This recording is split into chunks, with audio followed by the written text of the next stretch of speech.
Hola amigos, soy su amigo Daniel. Bueno, hoy les voy a hablar un poco sobre la articulación del codo en la flexoextensión y en la pronosupinación.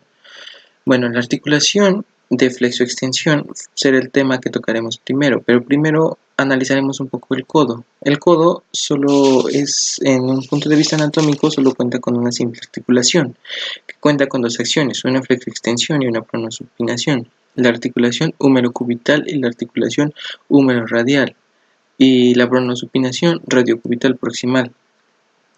Esta es la parte intermedia del miembro superior, la unión mecánica del brazo y antebrazo que permite desplazar la mano. Dos movimientos importantes clave, función supinación, extensión pronación, importantes para la vida. Bueno, estos forman un compás que son muy útiles para la vida cotidiana y todo lo que hacemos diariamente. Hablaremos sobre las superficies articulares. Tendremos una porción inferior del húmero, que van a ser estas partes, con la tróclea humeral dada con el número 2, el cóndilo humeral con el número 3, aquí lo podemos observar, aquí, y bueno, dentro de entre estas hay un canal que se llama canal condilolateral.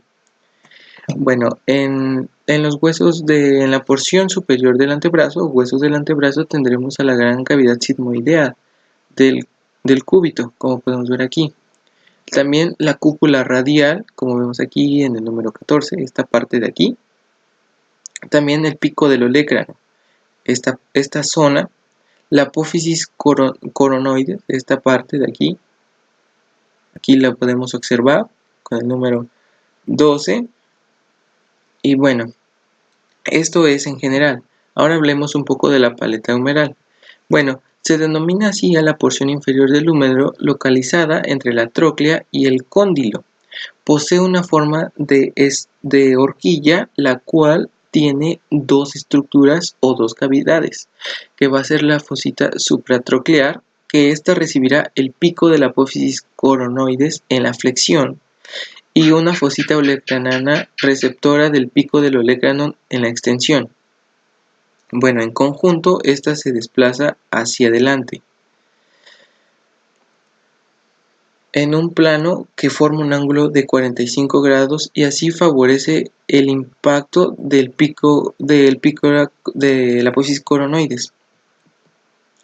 Bueno, ahora hablemos un poco de los ligamentos colaterales. Bueno, aquí tendremos dos, el ligamento colateral cubital y el ligamento colateral radial.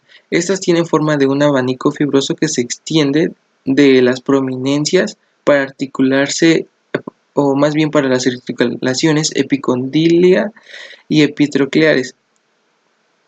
Estos van a mantener unidos y evitan movimientos de lateralización.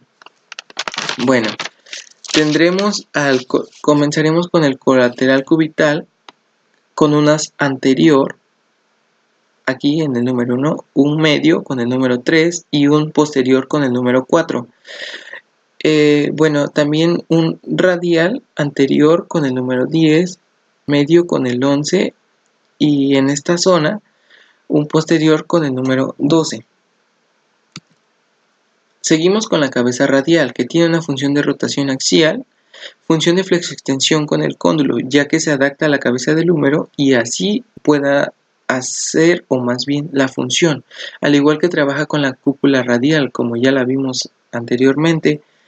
También tendremos la tróclea humeral, la cual forma un ángulo de máxima, o más bien cuando hay una máxima extensión, un ángulo obtuso que recibe el nombre de cubitus valgus, y este es muy notorio en las mujeres o en los niños. Va a depender de la inclinación de la garganta de la tróclea.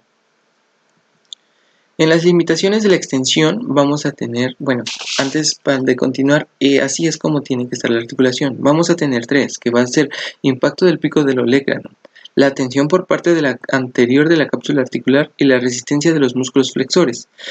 Bueno, tendremos una fractura del olecrano con desgarro de la cápsula, que va a ser esta, fractura del olecrano, desgarro de la cápsula, y otra, que el olecrano puede resistir, pero la cápsula y sus ligamentos no lo hacen y se rompen y existe una luxación, como aquí en el número 2 que observamos. En las limitaciones de la flexión, cuando es activa, y se contactan las masas musculares. El comportamiento del antebrazo con el brazo, endurecidos por la misma contracción de estos músculos, no puede sobrepasar los 145. Los factores resaltantes serán el impacto óseo y la tensión capsular que va a hacer. Cuando la movilización es pasiva, las masas musculares, ¿qué va a pasar con ellas? Al contraerse, se van a aplastar una contra otra y va a poder sobrepasar más de lo permitido. Puede llegar hasta 160 grados. Y esto va a provocar que el impacto radial con la fosita supracondilia y la coronoidea con la fosita supratroclear. Esto también va a ocasionar una tensión por parte posterior de la cápsula y una tensión pasiva en el músculo bíceps braquial. Bueno, en los músculos motores de la flexión tendremos tres músculos, que es el músculo braquial, músculo braquiorradial y bíceps braquial. En el músculo braquial tendremos, o más bien su función es la flexión del codo. Aquí, en esta parte, el músculo braquiorradial flexiona el codo en pronación máxima, se va a convertir en supinador y viceversa. El bíceps braquial flexiona el codo y supinación, bueno, más bien su máxima supinación es cuando está el codo a 90 grados. Los músculos accesorios vamos a tener un extensor radial largo del carpo, músculo angóneo, músculo pronador redondo. Los músculos motores de la extensión prácticamente solo va a ser uno, formado por tres cabezas, una lateral, una media y una larga, el único que se va a encargar de la flexión del codo. Este músculo en extensión, o más bien cuando hace una flexión, va a ir perdiendo su fuerza y por así decirlo, su elongación. Bueno, aquí tendremos al tríceps, su cabeza lateral, su cabeza media, aquí en el número 1, y su cabeza larga. El bíceps, aquí su inserción, aquí su cabeza corta y aquí su porción larga. Aquí tendremos al braquiorradial y al braquial. Bueno, estos músculos en conjuntos, los flexores son más eficaces que los extensores y va también a ver la posición en la que se van a encontrar. En la computación articular, bueno, la longitudinal impide que la articulación del codo en extensión se vaya a dislocar. Tendremos una resistencia a la tracción longitudinal. Esta va a estar dada por los ligamentos colateral cubital y el radial. También con los músculos epitrocleares y epicondilios que aquí entran y son muy importantes. Y los músculos ya antes vistos. La humerorradial, que también entra aquí, va a resistir fuerzas de tracción. La resistencia a la presión longitudinal, bueno, el radio es donde va a impactar o va a permitir las fuerzas de presión y por eso se puede fracturar. En una computación de flexión, el cúbito es estable y se limita a los músculos del radio. Pero bueno, aquí puede haber una fractura de arriba abajo del bíceps braquial. El síndrome de Excel-Lopestri, bueno, es radiocubital proximal, aquí se llega a afectar esta parte. Y bueno, repercute en la articulación radiocubital distal con un acortamiento. En la amplitud de movimientos del codo se define como el eje del antebrazo que se localiza en prolongación al eje del brazo. En la extensión será cuando el movimiento dirige el antebrazo hacia atrás y va a ser de 5 a 10 grados. En la flexión es el movimiento que dirige el antebrazo hacia adelante donde la cara anterior contacta con la cara anterior del brazo y va a ser de 140 a 145 grados. Se marcan tres puntos palpables, que va a ser olecrano, epitróclea y epicóndilo. Juntos van a abrir un canal donde pasa el nervio cubital y es aquí donde hablamos ya de un déficit, ya que este nervio cubital se puede llegar a comprimir y puede provocar un dolor en lo que es la mano o más bien el antebrazo, un dolor punzante con ardor. También puede generar luxaciones por una máxima extensión o una flexión de más que pueda afectar a esta articulación. Ahora hablemos un poco sobre lo que es la pronosupinación. La pronosupinación, bueno, Se puede medir con el codo a 90 grados pegados del cuerpo. Aquí dos movimientos clave, los cuales van a ser la supinación y la pronación. La supinación se realiza cuando la palma de la mano se dirige desde un punto neutro, se dirige hacia arriba con el pulgar hacia afuera.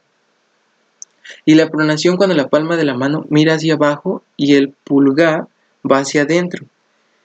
Esta es muy importante para el control de la mano.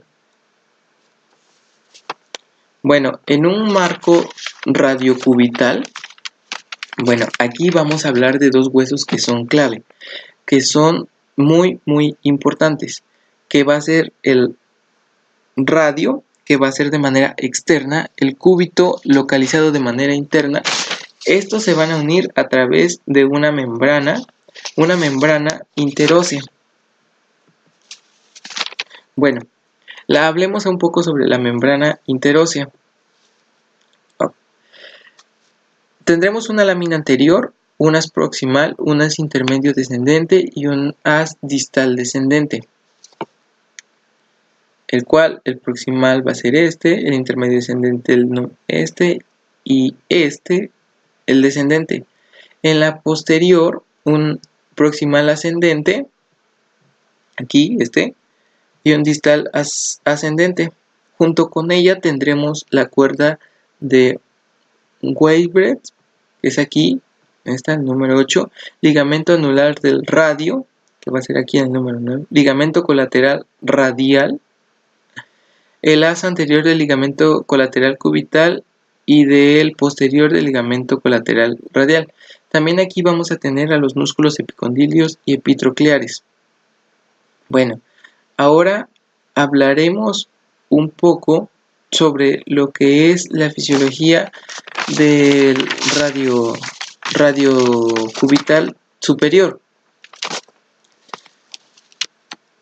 Bueno, tendremos en primer lugar lo que va a ser la cabeza radial, aquí dada por el número 1, la cúpula radial, en esta parte el número 2, el cóndilo humeral con el número 9, que también tienen que ver o es de gran importancia, la cavidad sigmoidea del cúbito, el ligamento cuadrado o de Denucé, aquí, en esta parte, la cabeza cubital, como ya habíamos visto, pero en general podemos tomar que es todo esto, y la apófisis estiloides, que es esta parte. Bueno, esas son las estructuras sobresalientes que nos interesan más. La anatomía fisiología de la articulación radiocubital distal, vamos a tener la glenoide radial, dada con el número 8, que va a articular con el escafoide y el semilunar. La cavidad sigmoidea, aquí en el número 3,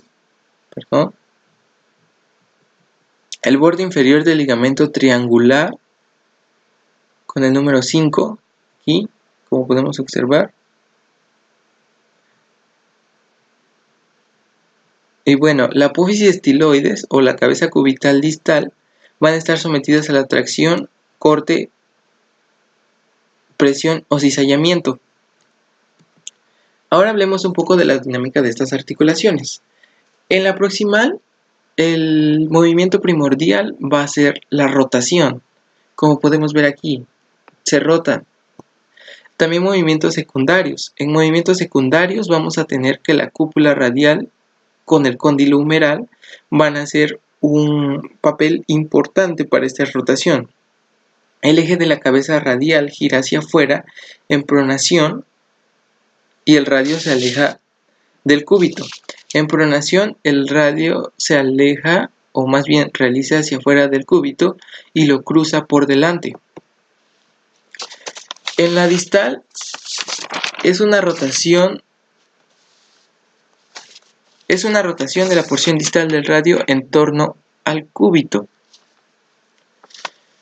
Y bueno, también movimientos de traslación, de circunferencia, pronación y supinación. La amplitud, o más bien la amplitud de la pronación será de 90 grados.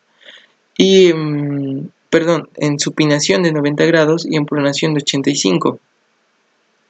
La apófisis esteloide se dirige hacia afuera en supinación y la tensión, bueno, hay una tensión en el ligamento triangular. En supinación, la tensión es máxima en la banda anterior y en la posterior y a la vez es inversa. En la pronación, la tensión es máxima en la banda y bueno, también el ligamento triangular interóseo va a tener una máxima estabilidad y el ligamento se tensa en la membrana. Más bien, el ligamento se tensa en una máxima extensión y la membrana se encuentra distenida. Los ejes de pronosupinación aquí son coaxiales. ¿Qué quiere decir que son coaxiales? Que es el eje de la otra. Estas dos hacen un buen juego. Para no hacerla más complicado o no se enreden más, tendremos también, estas están coaxiales entre sí y va a ser a la radiocubital distal y a la radiocubital proximal. Ahora hablemos de la congruencia de estos dos huesos. Tiene que haber una congruencia entre estos dos. Tiene que estar simultánea, tiene que haber la misma concavidad, la misma longitud y sobre todo la misma medida. En las articulaciones radiocubitales depende también del ángulo de la torsión que existe entre estos dos huesos, de que no estén muy rectos.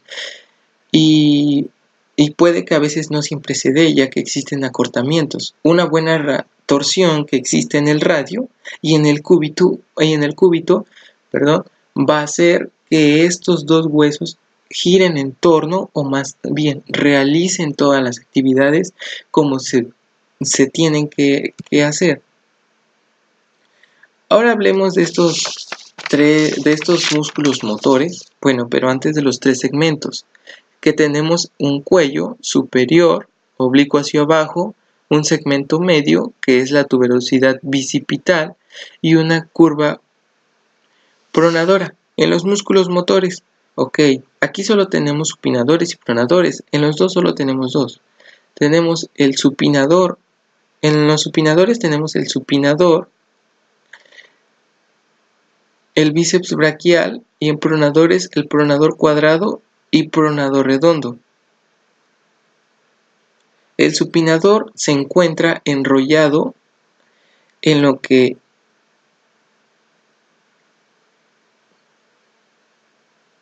es el cúbito. El pronador cuadrado se encuentra en el tercio distal y el redondo por abajo. Bueno, ¿y por qué tener dos huesos en el antebrazo? Esta pregunta es muy fácil de responder.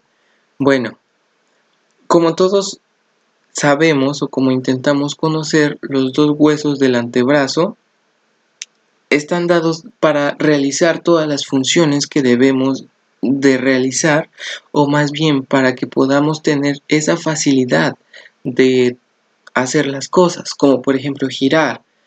Si no, solo imagínense, con un solo hueso, ¿qué haríamos? Tendríamos una mano de pala que solo podríamos acarrear las cosas directamente, pero sin embargo con estos dos huesos es muy fundamental, ya que gracias a estos podemos girar la mano en torno a su mismo eje y así tomar cosas en diferentes posiciones o en diferentes partes y transportarlas, o también para tener una amplitud de carga. Y si no solo tuviéramos un hueso, también las manos estarían más grandes, más largas, debido a que se llenarían de tejido adiposo. Bueno, y en cuanto a las fracturas, o más bien a las alteraciones mecánicas, tendremos fracturas de huesos.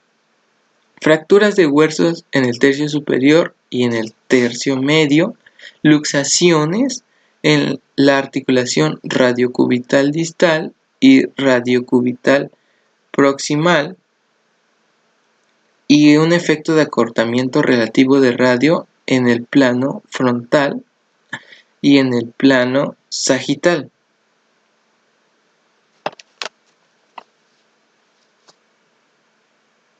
Bueno, en las fracturas también vamos a tener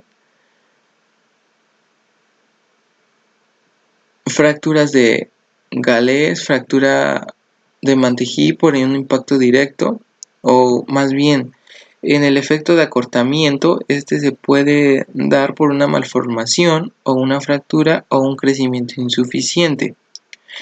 En el acortamiento, aquí tenemos un ejemplo de lo que puede provocar este acortamiento, de que no se junte bien o no esté simétricamente bien la articulación.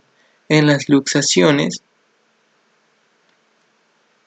en la articulación radiocubital distal y proximal, y en las fracturas completas de los huesos en el tercio medio o tercio medio, tercio superior. Y bueno, para terminar, la pronosupinación es muy importante, o más bien la más importante, aparte de la flexoextensión con la que podemos llevar los alimentos a la boca, pero también la pronosupinación, ya que con ella realizamos más cosas, como lo podemos observar en las imágenes, al momento de escribir, al momento de ocupar una cuchara, al momento de abrir una puerta con llaves, al momento de cocinar, al momento de hacer muchísimas actividades. Con el simple hecho de mover las manos estamos realizando una pronosupinación, aunque sea de manera ligera. Como pueden ver, puse una imagen en el centro donde está un mesero prácticamente, y bueno, en esta es debido a que hay una prueba para ver los niveles de pronosupinación y así medir o más bien ver la calidad de esta, y se las voy a platicar. Se llama la prueba del camarero, donde el brazo se encuentra flexionado, como podemos ver en esta parte, con la muñeca o más bien la mano totalmente extendida, el cual se gira hacia enfrente y se deposita. Esta es una prueba, y más bien así como lo es la prueba del camarero. Entre ellas existen muchas más. Y bueno, esto fue todo, o más bien una parte